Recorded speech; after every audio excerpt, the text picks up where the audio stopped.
Hello friends, welcome to our channel टीचगर। आपको अपने यूट्यूब चैनल टीचगर में स्वागत है।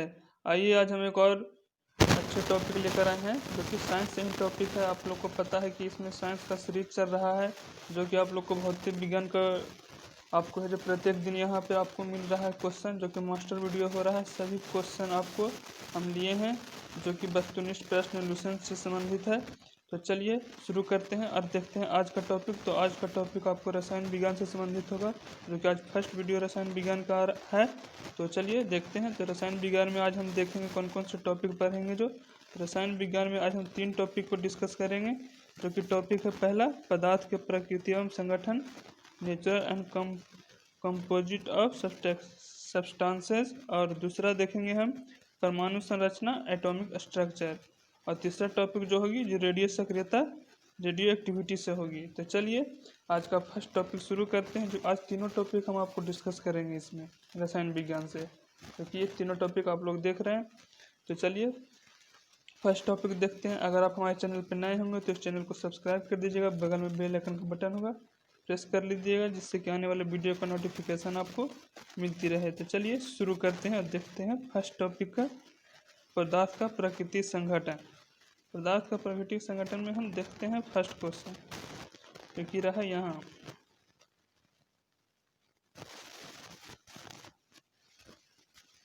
एक ही प्रकार के परमाणु से मिलकर बना पदार्थ क्या कहलाता है? तो इसका आंसर होगा आपका ऑप्शन नंबर ए, तत्व। एक ही पदार्थ से मिलकर बने परमाणु, एक ही प्रकार के परमाणुओं से मिलकर बने पदार्थ को क्या कहते हैं? तो तत्व कहते हैं। और दूसरा क्वेश्चन देख लीजिए। इसमें ग्रीन ग्रीन कलर का जो दिया हुआ है ये आंसर ही है। तो क्या करें, हम इसको स्कैन करते समय इसमें हम नहीं ध्यान दिए थे तो इसमें कलर किया हुआ था। तो कोई बात नहीं, फर्स्ट पेज में है, अगले अगले पेज से नहीं होगा ऐसा। तो चलिए देखते हैं आगे। तो दो या दो से अधिक तत्वों की मात्रा के विचार से एक निश्चित अनुपात में संयोग करने से बना पदार्थ क्या कहलाता है? तो ये यौगिक कहलाता है। ठीक, दो या दो से अधिक शुद्ध पदार्थों को किसी भी अनुपात में मिला देने से क्या बनता है? तो दो या दो से अधिक शुद्ध पदार्थ को किसी अनुपात में मिलाएंगे तो उसको हम मिश्रण कहेंगे। जैसे पानी और चीनी को जब हम मिलाएंगे तो क्या हो जाएगा? मिश्रण हो जाएगा। वही कह रहा है, दो या दो से अधिक शुद्ध पदार्थों को किसी अनुपात में मिलाएंगे तो उसे हम मिश्रण कहेंगे। आगे देखते हैं। ऐसे तत्व जिनमें धातु और अधातु दोनों के गुण पाए जाते हैं क्या कहलाता है? उपधातु। यानी ऐसे तत्व जिनमें धातु भी हों और अधातु दोनों के गुण पाए जाते हैं उसे हम उपधातु कहते हैं। अगला क्वेश्चन है, निम्नलिखित में से कौन धातु होते हुए भी विद्युत का कुचालक है? तो लेड है जो धातु है लेकिन ये विद्युत का कुचालक है, ये सुचालक नहीं है। आगे देखते हैं। तो इसमें देख रहे थे तो निकेल है जो विद्युत का आपको सुचालक है, कॉपर भी सुचालक है और टिन भी सुचालक है, लेड सुचालक नहीं है धातु होते हुए भी। तो ये जरूर याद रखिएगा कि लेड धातु है फिर भी वह विद्युत का कुचालक है। अगला क्वेश्चन है, निम्नलिखित में से किस धातु में अधातुई चमक पाई जाती है? तो ग्रेफाइट हो गया और आयोडीन, ये दोनों में है जो कि धातुई चमक पाई जाती है। ये दोनों अधातु है लेकिन इसमें धातुई चमक पाई जाती है। तो इसका आंसर होगा ऑप्शन सी, उपयुक्त दोनों। अगला क्वेश्चन है, निम्नलिखित में से कौन उपधातु है? तो देख लीजिए, उपधातु होता है आर्सेनिक, एंटीमनी और बिस्मथ। ये तीनों है ना जो उपधातु हैं। उपधातु कौन कौन से? आर्सेनिक, बिस्मथ और एंटीमनी, ये तीनों उपधातु हैं, इसलिए इसका आंसर ऑप्शन होगा डी। आगे देखते हैं। 8वां नंबर है, निम्नलिखित में से कौन एक यौगिक है? तो इसमें कौन यौगिक है? तो अमोनिया एक क्या है? यौगिक है। बाकी वायु आपको जानना है गैस है, पारा द्रव्य है, ओजोन आपका गैस है, तो यौगिक आपका अमोनिया हो गया। आगे देखते हैं। जल एक यौगिक है क्योंकि इसमें रासायनिक बंधों से जुड़े हुए दो विभिन्न तत्व होते हैं, इसके कारण जल एक क्या है? यौगिक है। आगे देखते हैं।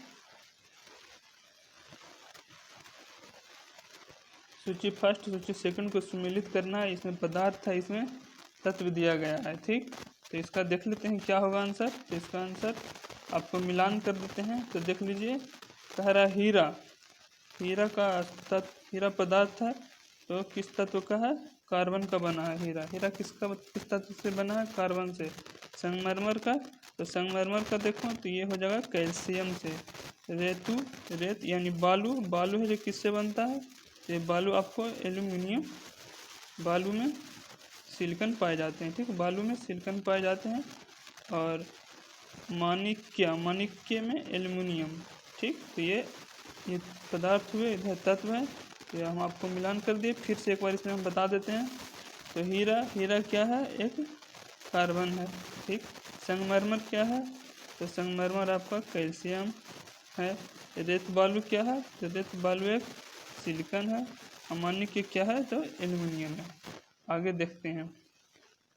निम्नलिखित में से किस पदार्थ में ऑक्सीजन नहीं है? तो इसका आंसर होगा ऑक्सीजन नहीं होती है तो मिट्टी के तेल में। मिट्टी के तेल में ऑक्सीजन नहीं होती है। सीमेंट में होती है, रेत में भी पाई जाती है, कांच में भी पाई जाती है, लेकिन मिट्टी के तेल में ऑक्सीजन नहीं होती है। इसमें होते हैं, कम होते हैं। किसमें? सीमेंट, रेत और कांच में। कौन सा पदार्थ प्रकृति में 3 अवस्थाओं में पाए जाते हैं? ठोस, द्रव एवं गैस तीनों अवस्थाओं में कौन से पदार्थ पाए जाते हैं? तो H2O, ठीक। H2O जल है जो कि तीनों पदार्थों में पाए जाते हैं। H2O को जल बोलते हैं। ये जल का सूत्र है H2O। स्टेनलेस स्टील एक मिश्र धातु है, जबकि वायु क्या है? तो स्टेनलेस स्टील मिश्र धातु है तो वायु मिश्रण हो जाएगा, क्योंकि वायु में बहुत सारे गैस मिलकर बने हैं, तो इसलिए वायु मिश्रण हो जाएगा। अब आगे देखते हैं।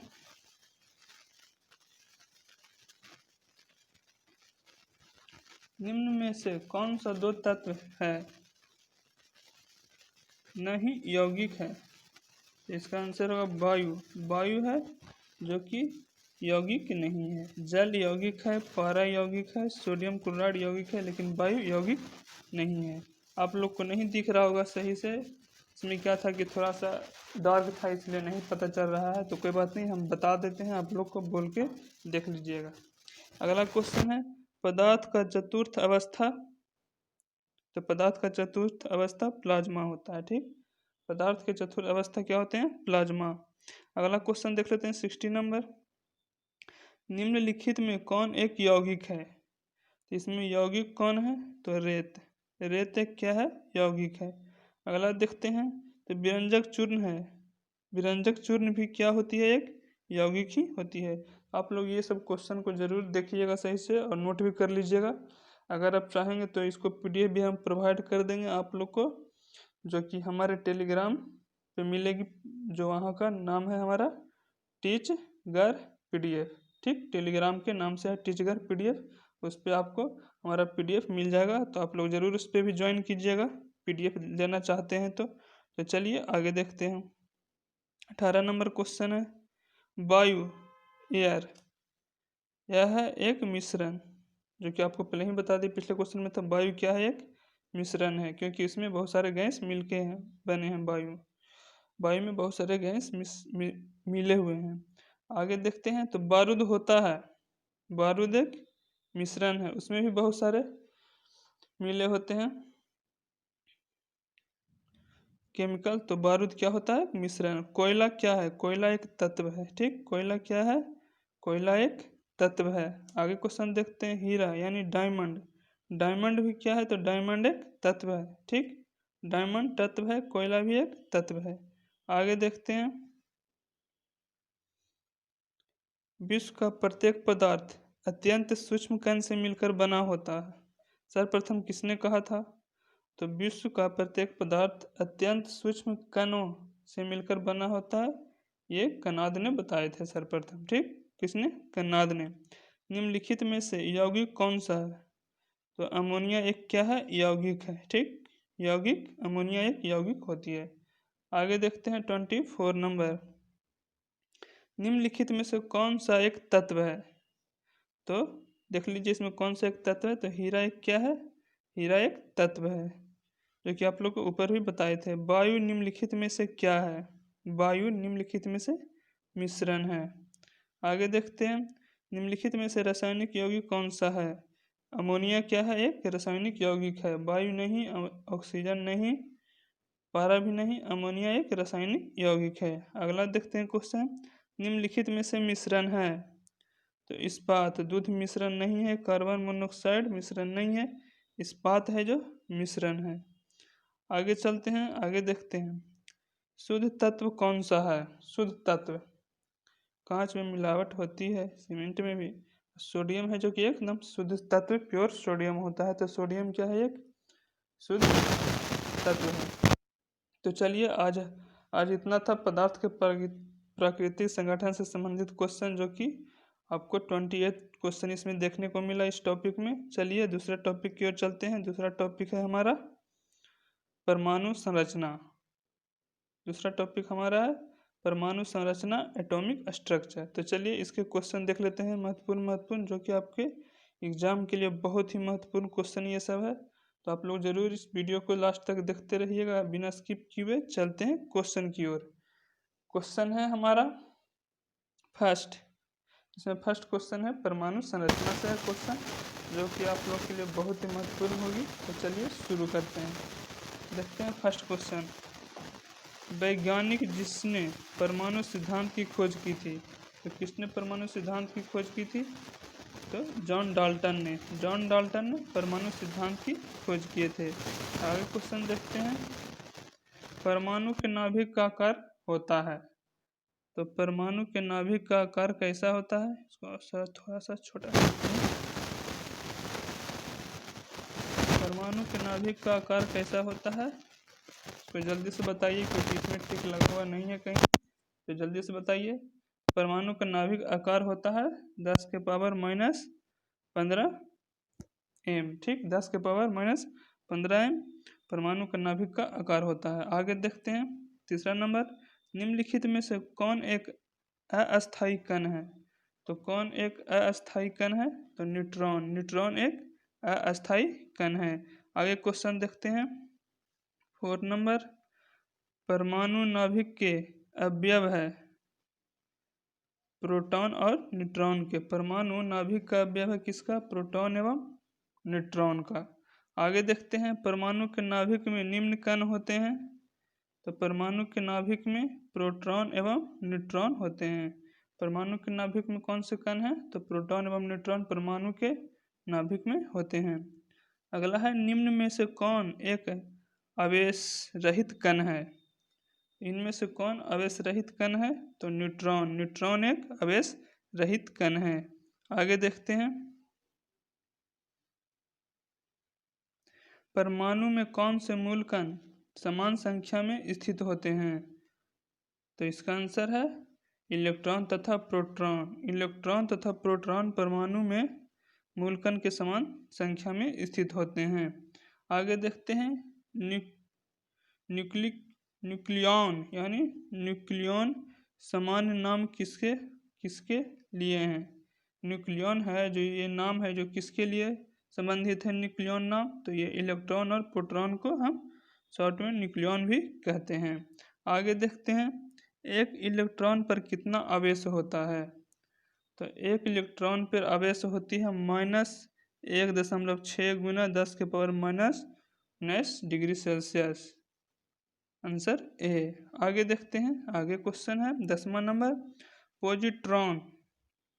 पॉजिट्रॉन क्या है। तो पॉजिट्रॉन धन आवेशित इलेक्ट्रॉन है। पॉजिट्रॉन एक धन आवेशित इलेक्ट्रॉन है। आगे है, परमाणु विद्युतः होते हैं। तो परमाणु विद्युतः उदासीन रूप में होते हैं, ठीक। परमाणु कैसी होती है, तो उदासीन होती है। आगे देखते हैं क्वेश्चन 12 नंबर, इलेक्ट्रॉन की खोज की थी किसने। तो इलेक्ट्रॉन की खोज किए थे आपको थॉमसन ने, जे थॉमसन ने इलेक्ट्रॉन की खोज किए थे। अगला क्वेश्चन, प्रोटॉन की खोज किसने की थी। तो प्रोटॉन की खोज किए थे रदरफोर्ड ने। प्रोटॉन की खोज किए थे रदरफोर्ड ने। अगला है, जेम्स चैडविक ने निम्नलिखित में से किसकी खोज की थी। तो जेम्स चैडविक ने किसकी खोज की थी, न्यूट्रॉन की खोज किए थे जेम्स चैडविक। प्रोटॉन की खोज किए थे रदरफोर्ड और इलेक्ट्रॉन की खोज किए थे जे थॉमसन। तो ये तीनों याद रखिएगा, बहुत ज़रूरी है एग्जाम के लिए, क्योंकि ये क्वेश्चन पूछ लिए जाते हैं सभी एग्जामों में लगभग। तो चलिए आगे देखते हैं। निम्नलिखित में से कौन से वैज्ञानिक किसी मूल कण की खोज से जुड़े हैं? तो सत्येंद्रनाथ बोस। सत्येंद्रनाथ बोस एक वैज्ञानिक थे, ये मूल कण की खोज से जुड़े हुए रहे हैं। पॉजिट्रॉन की खोजकर्ता कौन है? तो पॉजिट्रॉन की खोजकर्ता एंडरसन है। एंडरसन पॉजिट्रॉन की खोज किए थे। आगे क्वेश्चन देखते हैं। तो परमाणवीय नाभिक किसने खोज की थी? परमाणवीय नाभिक की खोज किसने की थी? तो रदरफोर्ड ने ही परमाणवीय नाभिक की खोज किए थे। अगला क्वेश्चन देखते हैं। एक भारतीय वैज्ञानिक जिसका नाम एक विशिष्ट मूल कण के साथ जुड़ा है, वो कौन सा नाम है? तो इसका नाम है बोस आइंस्टीन। ठीक, जो कि इनका नाम विशिष्ट मूल कण से जुड़े हुए हैं। आगे चलते हैं आगे क्वेश्चन की ओर।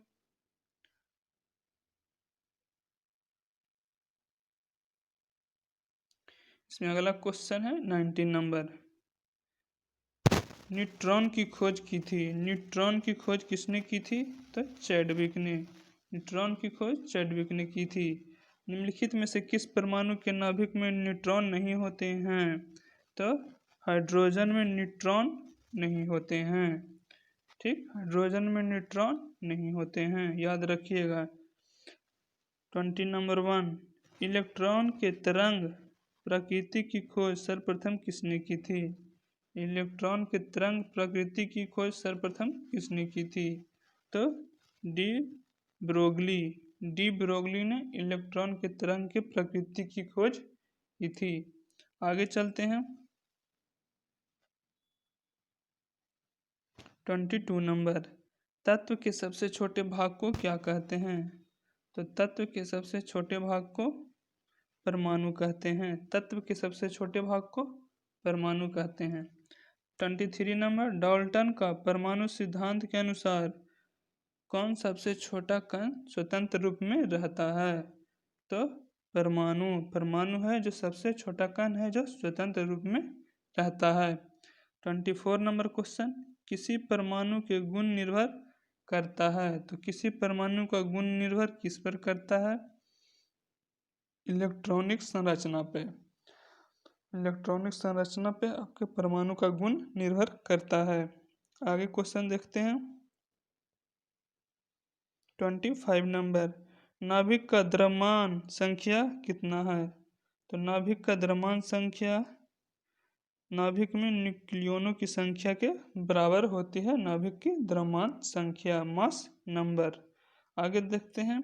किसी परमाणु के परमाणु द्रव्यमान और द्रव्यमान संख्या के अंतर को क्या कहते हैं?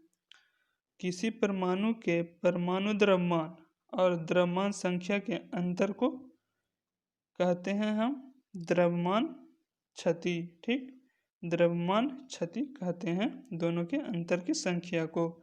आगे चलते हैं। अगला क्वेश्चन है। एक ही तत्व के दो समस्थानिक के विद्युत उदासीन परमाणुओं के लिए निम्नलिखित गुणों में से कौन सा गुण भिन्न होगा?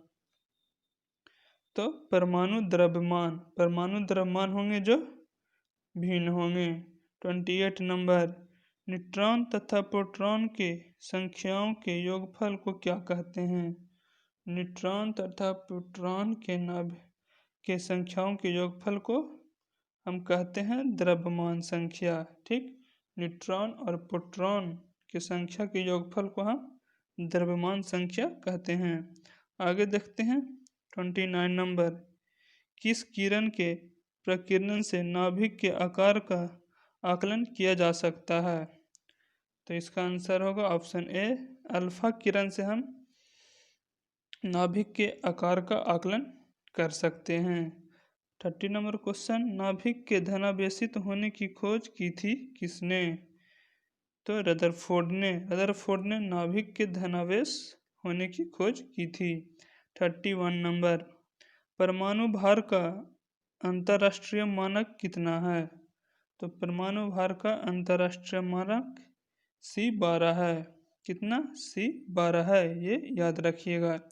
अगला क्वेश्चन देखते हैं, पॉजिट्रॉन किसका प्रकीर्णन है? तो पॉजिट्रॉन किसका प्रकीर्णन है? तो इलेक्ट्रॉन का। इलेक्ट्रॉन का प्रकीर्णन है पॉजिट्रॉन। ठीक, आगे देखते हैं, रदरफोर्ड ने भौतिक में किस मूलकण की खोज की थी? तो रदरफोर्ड ने भौतिक में प्रोटॉन के मूलकण की खोज किए थे। प्रोटॉन की खोज किए थे रदरफोर्ड ने भौतिकी में। आप लोग को कहीं कहीं क्वेश्चंस नहीं दिख रहा होगा तो हम बोल देते हैं, तो आप लोग लिख लीजिएगा या समझ लीजिएगा, सुन लीजिएगा, जिससे कि आपको याद रहे। 34 नंबर, निम्नांकित में से किसने आणविक सिद्धांत का प्रतिपादित किया था? तो आणविक सिद्धांत का प्रतिपादित जॉन डाल्टन ने किए थे। अगला क्वेश्चन है 35 नंबर, फोटॉन की ऊर्जा E, संवेग P तथा वेग C में सही संबंध क्या होगा? तो इसकी आंसर होगा P बराबर E बाई C। P बराबर E बाई C होगा इसका सही संबंध। आगे देखते हैं, ऑप्शन नंबर डी इसका आंसर होगा। अगला क्वेश्चन देखते हैं, एक परमाणु में 2 इलेक्ट्रॉन की चारों क्वांटम संख्या आपस में समान नहीं हो सकती, यह नियम निम्न में से किस वैज्ञानिक से संबंधित है? तो इसका आंसर होगा ऑप्शन बी, पॉली ने इससे संबंधित है। पॉलिक वैज्ञानिक, पॉली ने ही इस नियम के बारे में हमें बताया था। आगे देखते हैं 37 नंबर, रासायनिक तत्व के अणु के संदर्भ में चुंबकीय क्वांटम संख्या का संबंध है?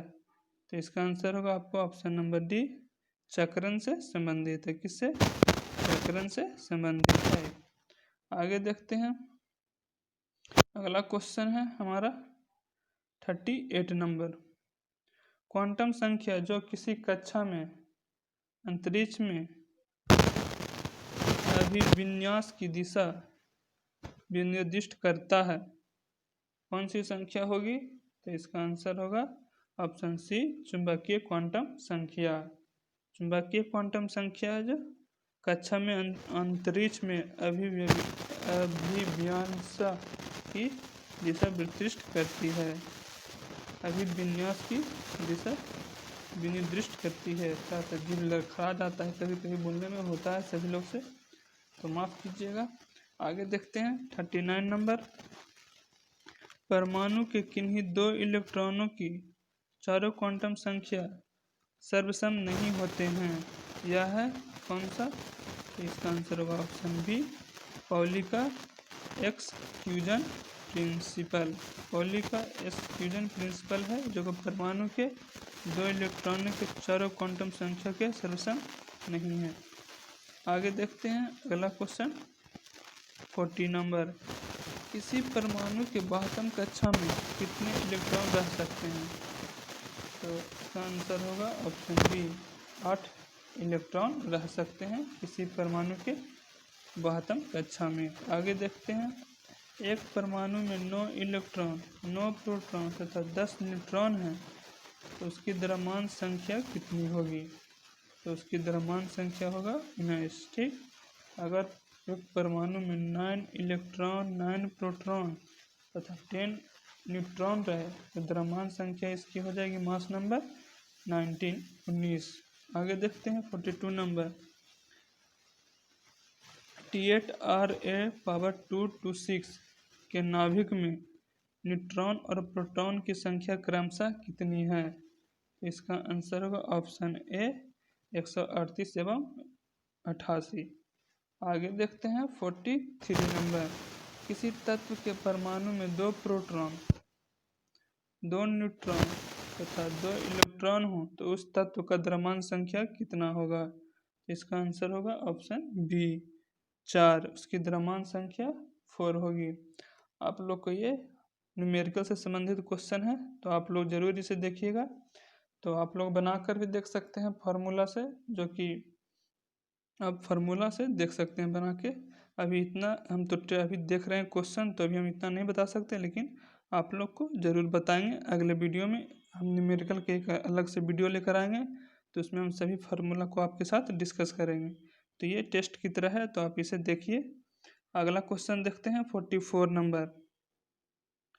9K40 में इलेक्ट्रॉन की संख्या कितनी होती है? आप लोग ये सब क्वेश्चन है जो याद कर लेंगे, जो कि आपको आने वाले एग्जाम के लिए बहुत ही महत्वपूर्ण होगी। तो इसका आंसर होगा आपका ऑप्शन बी। 9K40 में इलेक्ट्रॉनों की संख्या 19 होती है। अगला क्वेश्चन है 45। यदि परमाणु की तीसरी कक्षा सबसे बाहरी कक्षा हो तो इनमें इलेक्ट्रॉन अधिकतम संख्या कितनी हो सकती है? तो इसका आंसर होगा ऑप्शन सी 18, इसमें अधिकतम हो सकती है। आगे देखते हैं अगला क्वेश्चन। किसी नाभिक का परमाणु क्रमांक Z है तथा इसकी द्रव्यमान संख्या m है, तो नाभिक में न्यूट्रॉन की संख्या कितनी होगी? तो इसका आंसर होगा m-z होगा इसकी न्यूट्रॉन की संख्या नाभिक में। 47 नंबर। परमाणु संख्या 17 एवं द्रव्यमान संख्या 35 के एक क्लोरीन परमाणु के नाभिक में होता है, तो इसके आंसर होगा 18 न्यूट्रॉन होती है। आगे देखते हैं। निम्नलिखित में से कौन इलेक्ट्रॉनिक विन्यास संभव नहीं है? तो इनमें से कौन इलेक्ट्रॉनिक विन्यास नहीं है? इसका आंसर देख लेते हैं। तो इलेक्ट्रॉनिक विन्यास इसमें से नहीं है, ऑप्शन बी, जो कि 1:2, 2:2, 2p6, 2d10, तो डी नहीं होता है, इसलिए ये गलत है, ऑप्शन नंबर बी। तो आगे चलते हैं। अगला क्वेश्चन है 1:2, 2:2 और 2p6 किसका इलेक्ट्रॉनिक विन्यास है?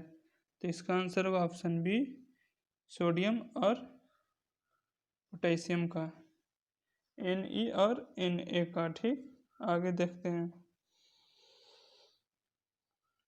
50 नंबर क्वेश्चन। निम्न में से कौन सा इलेक्ट्रॉनिक विन्यास क्लोरीन के लिए है? तो क्लोरीन के लिए इलेक्ट्रॉनिक विन्यास 287 है। 287 आपको इलेक्ट्रॉन का विन्यास है। क्लोरीन के लिए इलेक्ट्रॉनिक विन्यास 287 है। 51 नंबर क्वेश्चन देख लेते हैं। निम्नलिखित में से कौन से इलेक्ट्रॉनिक समरूपन धातु तत्व के लिए है? तो इसकी आंसर होगा ऑप्शन डी, 2882। 2882 है जो कि इलेक्ट्रॉनिक समरूपन है धातु तत्व के लिए। धातु तत्व के लिए 2882 है। आगे देखते हैं 52 नंबर। 13Al27 की इलेक्ट्रॉनिक संरचना कितनी है? तो एल्युमिनियम की इलेक्ट्रॉनिक संरचना इसमें 30Al27 का इलेक्ट्रॉनिक संरचना आपका है, ऑप्शन नंबर बी, 283। 283 इसकी इलेक्ट्रॉनिक संरचना है। 53 नंबर क्वेश्चन देखते हैं। निम्नलिखित में से कौन सी इलेक्ट्रॉनिक संरचना सोडियम आयन की है? तो सोडियम आयन की इलेक्ट्रॉनिक संरचना क्या होता है? तो 28 सोडियम आयन की इलेक्ट्रॉनिक संरचना है। अगला क्वेश्चन देखते हैं 54 नंबर। स्वर्ण पंत्र यानी गोल्ड फॉइल से किसके परिकिरण का अध्ययन करके रदरफोर्ड ने नाभिक की खोज की थी? इसका आंसर होगा ऑप्शन ए, अल्फा की खोज की थी। आगे देखते हैं 55 नंबर। जब कोई इलेक्ट्रॉन उच्च कक्षा से निम्न कक्षा में जाता है तो क्या होता है? तो ऊर्जा का उत्सर्जन होता है। जब कोई इलेक्ट्रॉन उच्च कक्ष से निम्न कक्ष में जाएगी तो ऊर्जा का उत्सर्जन होता है। आगे चलते हैं। अगला क्वेश्चन है आपका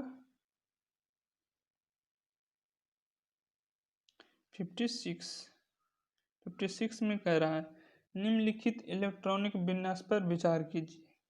देख लेते हैं, विचार भी कर लेते हैं। के विन्यास जिसमें हुंड के सिद्धांत का पालन नहीं करता है।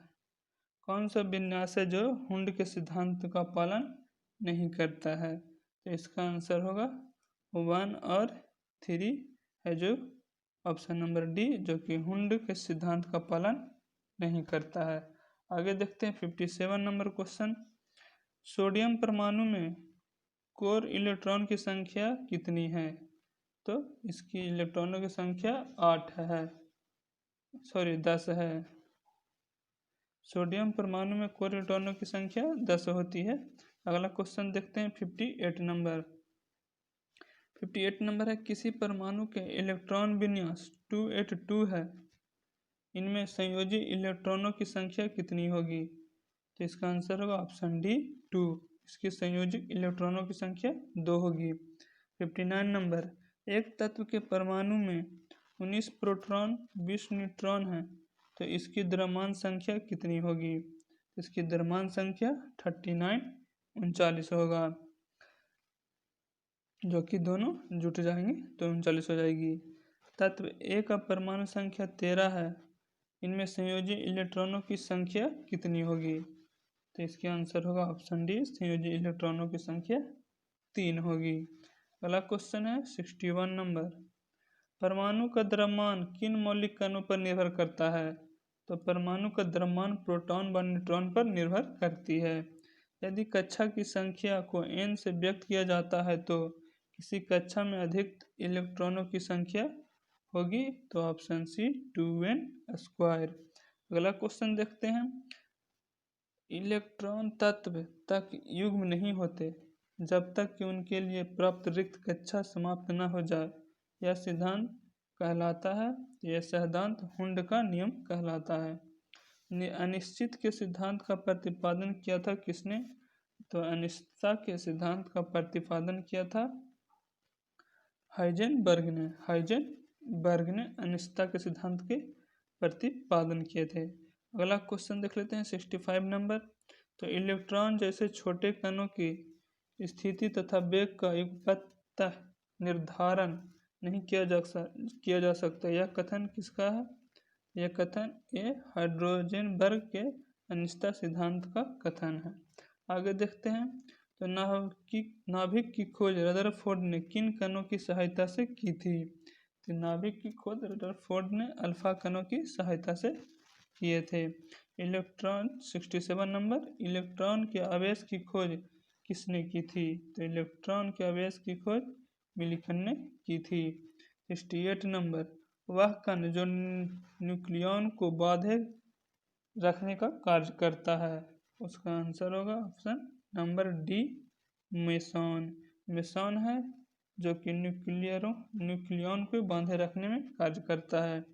69 नंबर क्वेश्चन, किसी तत्व का रासायनिक प्रकृति निर्भर करती है उसके संयोजी इलेक्ट्रॉन पर। अगला क्वेश्चन 70 नंबर, किसी तत्व का रासायनिक गुण निर्भर करते हैं परमाणु संख्या पर। किसी तत्व का जो रासायनिक गुण होता है निर्भर करता है परमाणु संख्या पर। 71 देखते हैं, न्यूट्रिनो की खोजकर्ता कौन थे? तो न्यूट्रिनो के खोजकर्ता थे पाउली।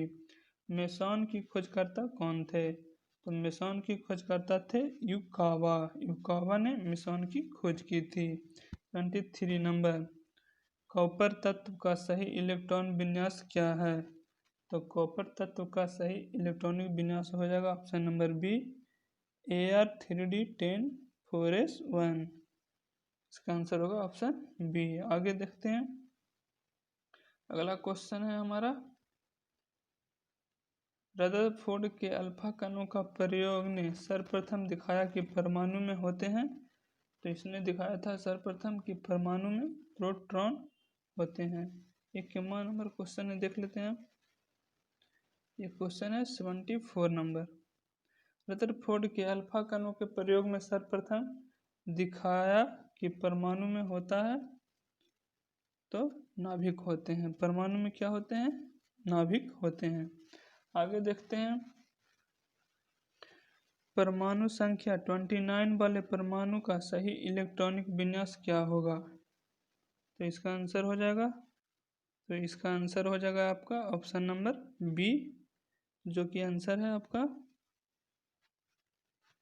1s2 2s2 2p6 और 3s2 3p6 4s1 3d10। इसका आंसर होगा ऑप्शन नंबर बी। अगला क्वेश्चन देखते हैं, निम्नलिखित में से किसमें हुंड के नियम का पालन नहीं हो रहा है? तो हुंड के नियम के पालन किसमें नहीं हो रहा है? तो ऑप्शन नंबर बी में हुंड के नियम का पालन नहीं किया जा रहा है। अगला क्वेश्चन देखते हैं, निम्नलिखित में से कौन सा इलेक्ट्रॉनिक विन्यास अस्थायी है? तो इलेक्ट्रॉनिक विन्यास इसमें अस्थाई है आपका ऑप्शन नंबर सी S2। S2 है जो अस्थायी रूप से रहता है। निम्नलिखित में से कौन सा एक परमाणु का भाग नहीं है? इसका आंसर होगा option number D photon. Photon है जो परमाणु का भाग नहीं है, लेकिन इलेक्ट्रॉन, प्रोटॉन और न्यूट्रॉन है। अगला क्वेश्चन देखते हैं। अगला क्वेश्चन है, जब दो इलेक्ट्रॉन एक ही कक्षा में होते हैं तो उनमें क्या पाया जाता है? तो उनमें विपरीत चक्रण पाए जाते हैं। 80 नंबर क्वेश्चन, निम्न में से किसे विभाजित नहीं किया जा सकता है? तो इसका आंसर होगा फोटॉन। फोटॉन को विभाजित नहीं किया जा सकता है।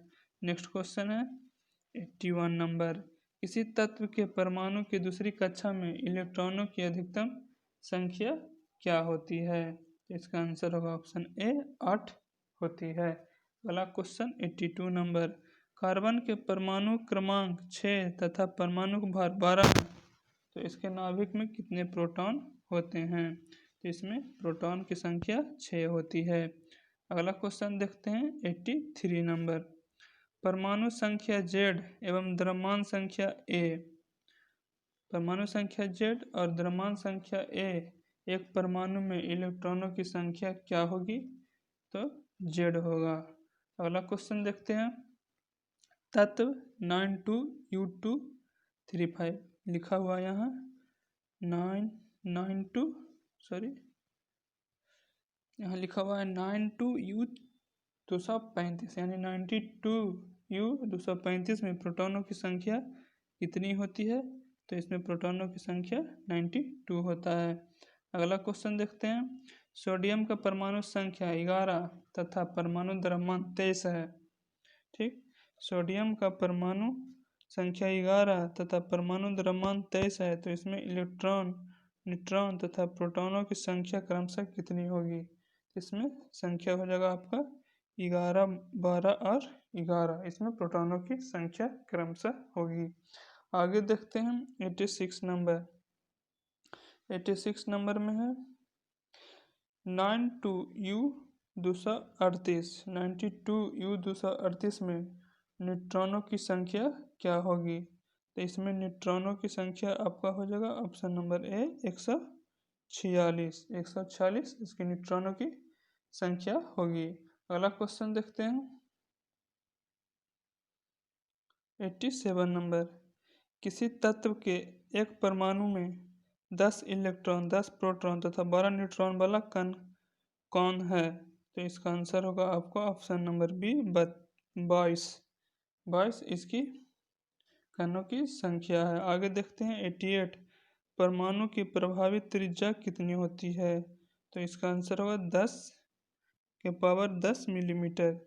10 के पावर -10 मीटर होता है परमाणु का प्रभावी त्रिज्या, 10 के पावर -10 मीटर।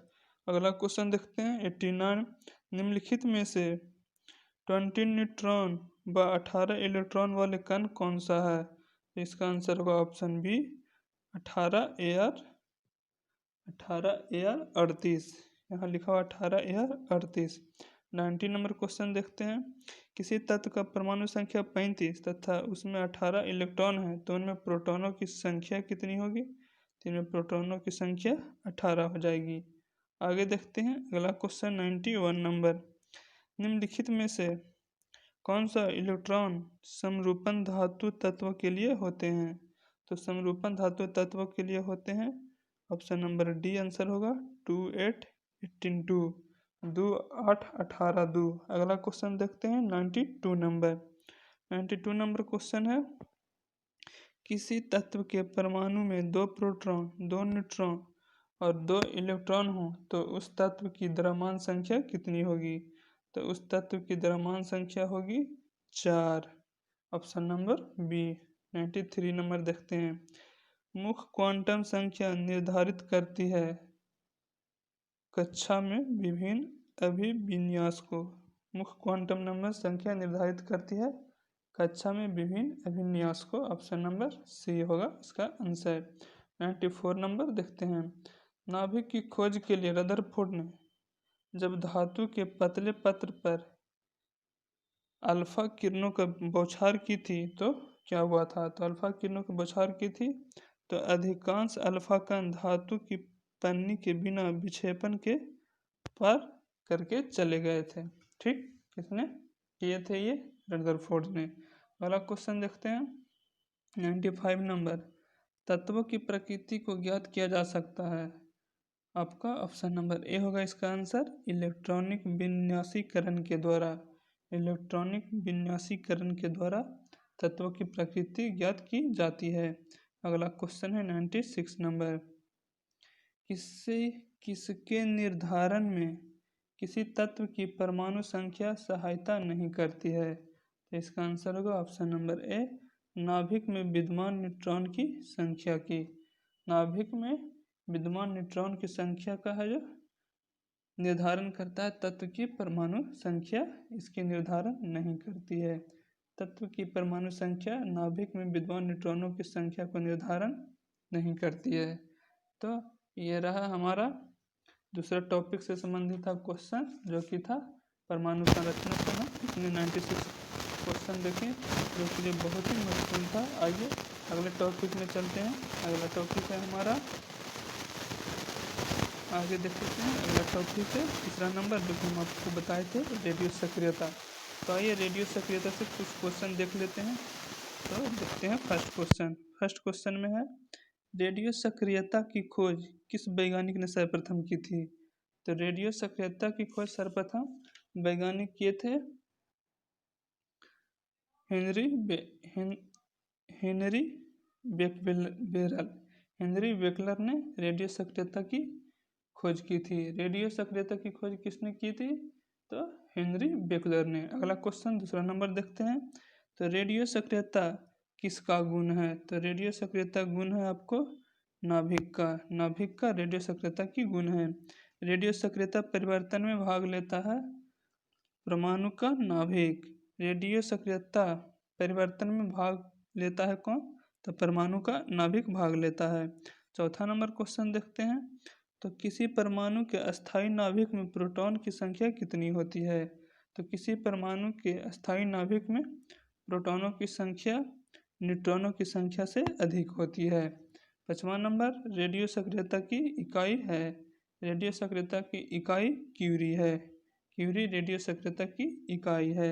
छठा नंबर क्वेश्चन, रेडियोधर्मी पदार्थ उत्सर्जित करता है। ऑप्शन नंबर डी, इनमें से सभी, यानी बीटा कण अथवा अल्फा कण और गामा कण तीनों कण है जो रेडियोधर्मी पदार्थ उत्सर्जित करता है। सातवां नंबर क्वेश्चन देख लेते हैं। अल्फा और बीटा किरणों की खोज किसने की? अल्फा एवं बीटा किरणों की खोज की थी रदरफोर्ड ने। किस वैज्ञानिक ने गामा किरणें की खोज की थी? तो गामा किरणें की खोज किए थे भी रदरफोर्ड ने। निम्न में से कौन रेडियो सक्रिय किरण हीलियम नाभिक के समकक्ष होते हैं? तो इसका आंसर होगा ऑप्शन नंबर ए, अल्फा किरण। अल्फा किरण है जो रेडियो सक्रिय किरण हीलियम के नाभिक के समकक्ष होते हैं। 10वां नंबर क्वेश्चन देखते हैं। नाभिक से निकलने वाले विकिरणों में किसकी वेधन क्षमता सर्वाधिक होती है? तो इसका आंसर होगा ऑप्शन सी, गामा किरणों की वेधन क्षमता सबसे अधिक होता है। अल्फा किरणें हैं तो अल्फा किरणें H++ आयन हैं। अल्फा किरणें, इसका आंसर होगा ऑप्शन बी, H++ आयन। 12 नंबर क्वेश्चन देखते हैं। अल्फा किरणें पर उपस्थित आवेश क्या है? तो अल्फा किरणें पर उपस्थित आवेश 2 इकाई धन आवेश है। अगला क्वेश्चन देखते हैं। बीटा किरणें बनी होती है, तो बीटा किरणें बनी होती है ऋण आवेशित कणों से। बीटा किरणें ऋण आवेशित कणों से बनी होती है। 14 नंबर क्वेश्चन, निम्न में से किसके उत्सर्जन से नाभिक संभारिक यानी आइसोबार्स का निर्माण होता है? तो इसका आंसर होगा ऑप्शन नंबर बी, बीटा किरण का। बीटा किरण का निर्माण उत्सर्जन से बीटा किरण के उत्सर्जन से ना संभारिक का निर्माण होता है, यानी आइसोबार का निर्माण किससे होता है? तो बीटा किरण के उत्सर्जन से। 15वां नंबर क्वेश्चन देखते हैं। तो निम्नलिखित में से किसके उत्सर्जन से किसी तत्व का परमाणु क्रमांक 1 बढ़ता है? तो इसका आंसर होगा ऑप्शन बी, बीटा किरण के उत्सर्जन से तत्व का परमाणु क्रमांक 1 बढ़ता है। अगला क्वेश्चन देखते हैं 16 नंबर। निम्न में से किसमें ऋणात्मक आवेश होता है? तो ऋणात्मक आवेश आपको होती है बीटा किरण में। बीटा किरण में ऋणात्मक आवेश होती है।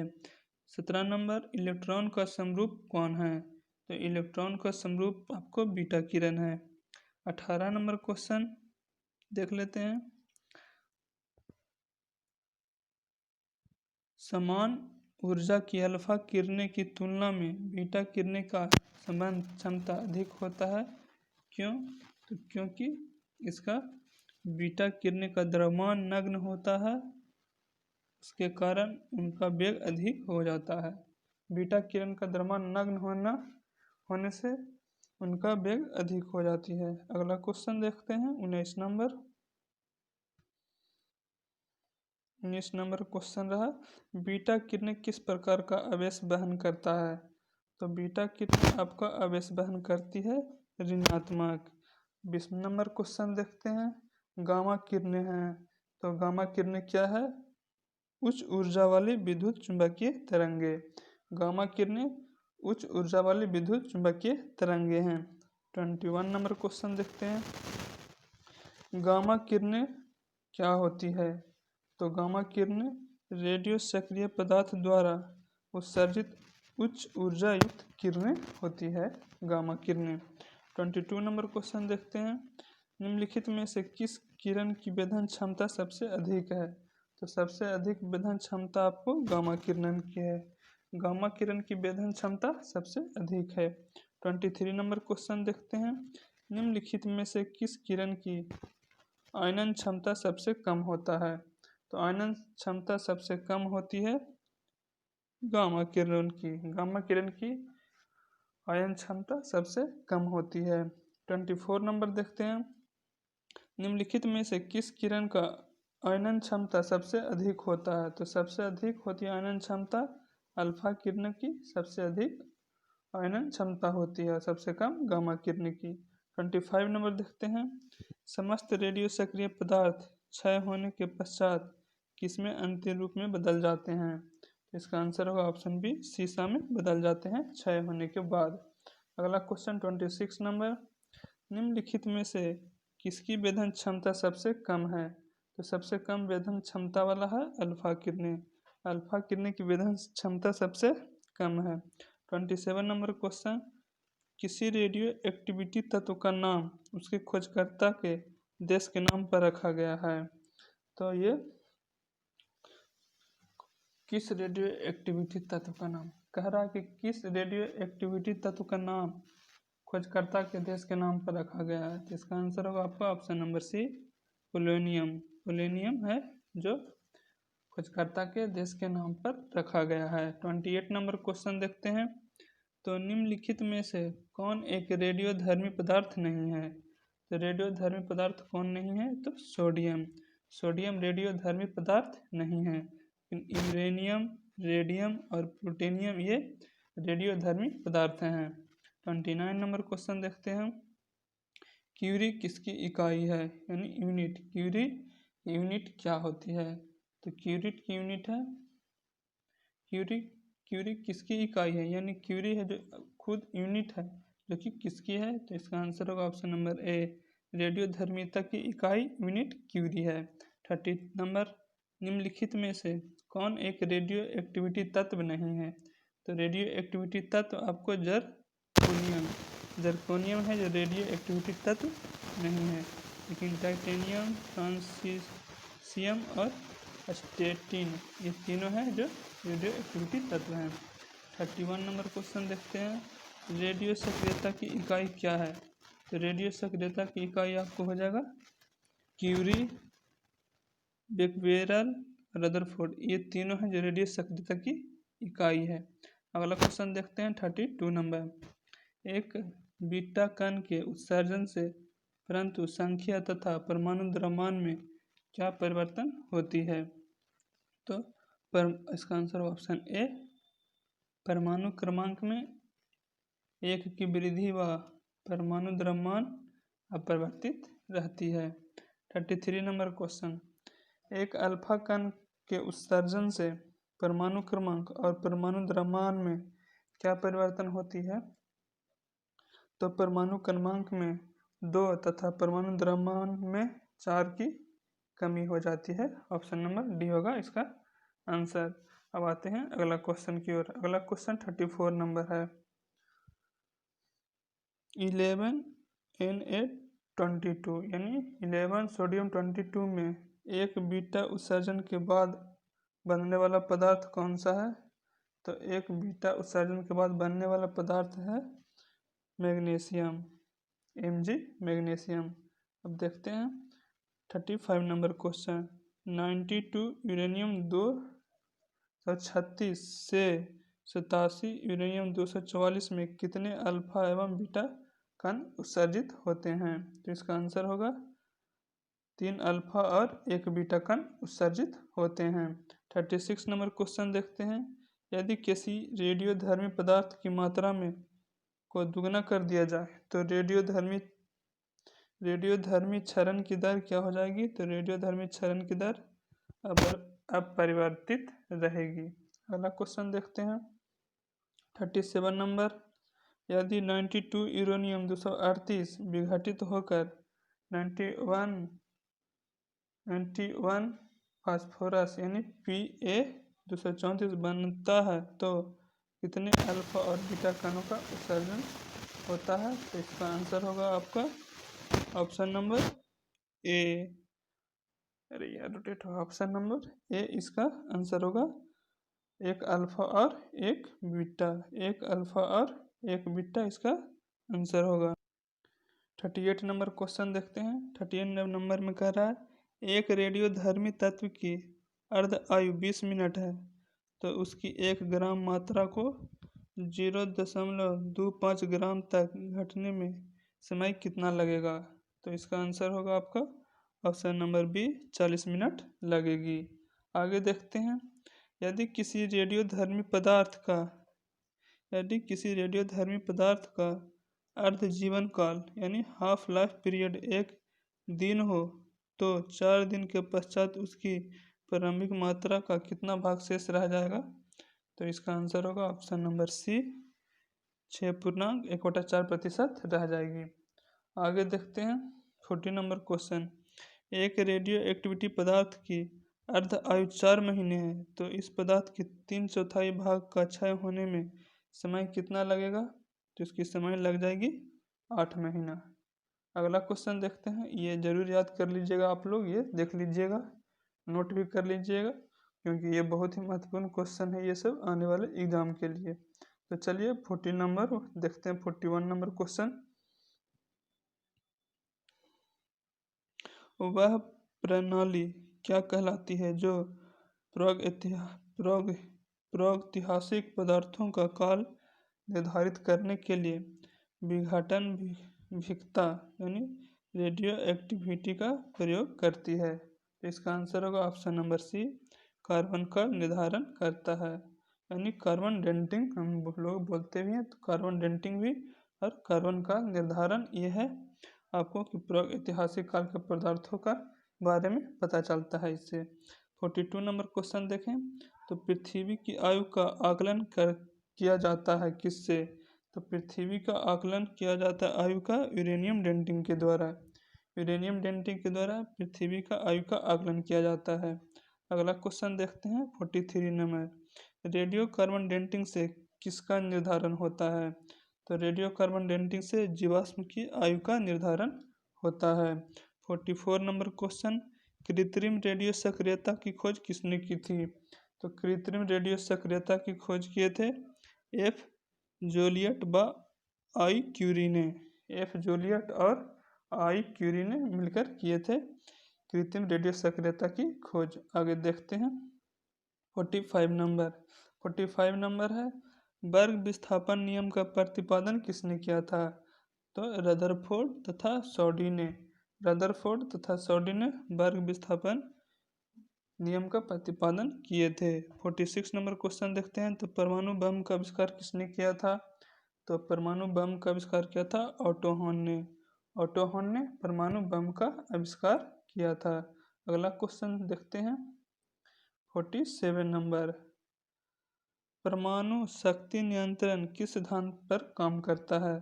तो परमाणु शक्ति नियंत्रण आपको विखंडन के सिद्धांत पर काम करता है। अगला क्वेश्चन है 48 नंबर। नाभिकीय आपूर्तिकर्ता समूह NSG में है कितने देश? नाभिकीय आपूर्तिकर्ता समूह में कितने देश के समूह हैं? तो इसका आंसर होगा ऑप्शन बी 45 देश।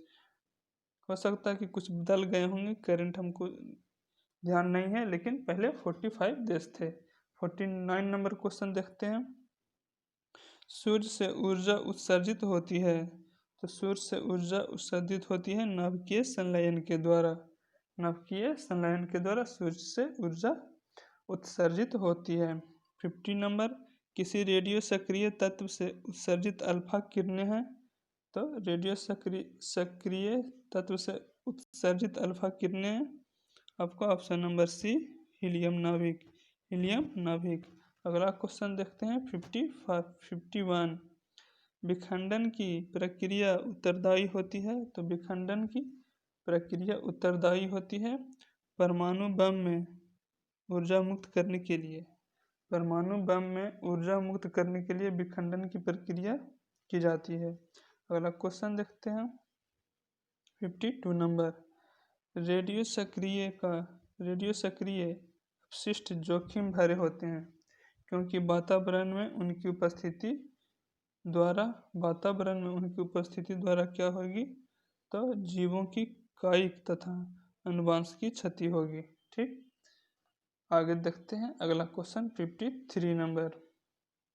नाभिकीय रिएक्टर में ऊर्जा उत्पन्न होती है, तो नाभिकीय रिएक्टर में ऊर्जा उत्पन्न होता है नियंत्रित नाभिकीय विखंडन द्वारा। नियंत्रित नाभिकीय विखंडन द्वारा नाभिकीय रिएक्टर में ऊर्जा उत्पन्न होता है। 54 नंबर क्वेश्चन देखते हैं। एक रेडियोधर्मी पदार्थ की अर्ध आयु 10 दिन है। इसका अभिप्राय यह है कि पदार्थ 3/4 भाग का विघटन 20 दिनों में हो जाएगा। पदार्थ 3/4 भाग का विघटन कितने दिन में हो जाएगी? 20 दिनों में हो जाएगी। इसका आंसर होगा ऑप्शन नंबर सी। अगला क्वेश्चन देखते हैं। एक रेडियोधर्मी तत्व जिनके भारत में बड़े भंडार पाए जाते हैं। कहाँ रेडियोधर्मी तत्व भारत में बड़े भंडार पाए जाते हैं? वह है थोरियम। थोरियम है जो भारत में बहुत सारे पाए जाते हैं। भारत में भंडार ही है थोरियम का। ये रेडियोधर्मी तत्व हैं। अगला क्वेश्चन देखते हैं 56 नंबर। कलपक्कम के फास्ट ब्रीडर रिएक्टर में प्रयुक्त ईंधन कौन सी है? तो समृद्धि यूरेनियम। समृद्धि यूरेनियम कलपक्कम के फास्ट ब्रीडर रिएक्टर में प्रयुक्त होते हैं समृद्धि यूरेनियम। अगला क्वेश्चन देखते हैं 57 नंबर, जो कि लास्ट होगा। ये हमारे वीडियो का लास्ट क्वेश्चन है 57 नंबर, तो देख लेते हैं इसको भी। कार्बन डेटिंग निम्न की आयु निर्धारण होती है। कार्बन डेटिंग निम्न की आयु निर्धारण होती है प्रयुक्त किसके द्वारा? तो इसका आंसर होगा आपका ऑप्शन नंबर 7, ऑप्शन नंबर ए 57 का। जीवाश्म का जो है ना निर्धारण होता है कार्बन डेटिंग के द्वारा पता की जाती है। तो चलिए आज का वीडियो इतना ही था। आप लोग का ये वीडियो कैसा लगा प्लीज़ आप लोग कमेंट करके ज़रूर बताइएगा। अगर आप लोग को ये वीडियो अच्छा लगा होगा तो आप लोग इस वीडियो को लाइक कर दीजिएगा और अपने दोस्तों के साथ शेयर कर दीजिएगा। और अगर आप इस चैनल पर नए होंगे तो इस चैनल को सब्सक्राइब कर दीजिएगा। बगल में बेल आइकन का बटन होगा, उसे प्रेस कर दीजिएगा, जिससे कि आने वाले वीडियो का नोटिफिकेशन आपको मिलती रहे। और आप लोग का ऐसा ही सीरीज आता रहेगा। आपको वस्तुनिष्ठ प्रश्न जो कि साइंस से संबंधित होंगे वो, और हिस्ट्री ज्योग्राफी सभी का क्वेश्चन इसमें आने वाला है। तो आप लोग रेगुलर बने रहिए। तो चलिए मिलते हैं अगले वीडियो में। तब तक के लिए जय हिंद, जय भारत, वंदे मातरम।